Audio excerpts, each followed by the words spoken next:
Reformovaná cirkev suspendovala kňaza z obce Malé Trakany na juhu východného Slovenska. Farár sa s manželkou rozviedol a po niekoľkých rokoch sa s ňou znovu oženil. Údajne tak urobil preto, aby si usporiadal život podľa učenia svojej cirkvi.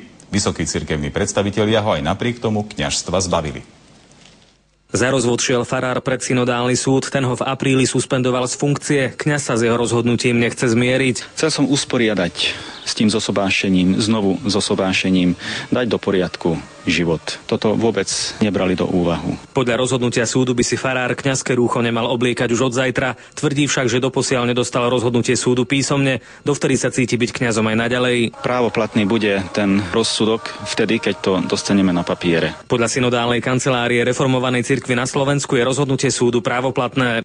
Pokladáme za potrebné upozorniť, že príčinami týchto rozhodnutí nie je iba samotný rozvod a jeho príčiny, ale aj príčiny, ktoré sú v rozpore s našou vierou. Súdu sa údajne nepáčili aj nemravné obrazy, ktoré farár namaľoval. Obvinenia z nespravodlivého rozhodnutia odmieta.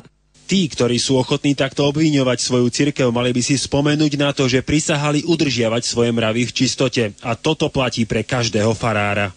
Rozhodnutie súdu označili za tvrdé aj reformovaní veriaci. Robotu aj tak dobre robil. Ja bol spokojný, viete. Hanba, že niekto chce teraz prísť sem, tak vyhodiť. Suspendovaný kňaz sa proti rozhodnutiu súdu odvolal. Verí, že počase sa do kňazskej služby vráti. Beata Kováčová a Vladimír Bučko, televízia Markíza.